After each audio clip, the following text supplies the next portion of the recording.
Okay, be honest. Is Vimeo burning your eyeballs at night with that bright white screen? Let's fix that. I'm about to show you how to turn your Vimeo binge session into a cozy, movie theater vibe in under 10 seconds. Yep, it's fast. It's free. And it's gonna change the way you watch videos forever. Step 1. Grab the Turn Off the Lights browser extension. Head to the Chrome Web Store, type it in, and smash that Add to Chrome button like you're saving your retinas.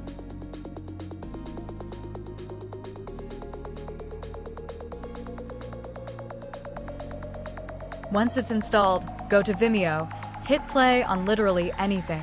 Then click the tiny lamp icon in your toolbar. And just like that, boom, the background dims, and it's just you and the video. No distractions, no harsh light, just buttery smooth focus. Wanna level it up? You can tweak everything. Fade animation, blur, even change the background to black, gray, purple, whatever makes your vibe right. That's it. No more squinting, no more headaches. Just chill cinema energy every time you open Vimeo. If you loved this tip, make sure to like, subscribe, and hit that bell icon for more cool tips and tricks. I'll see you next time with another great tip. Bye.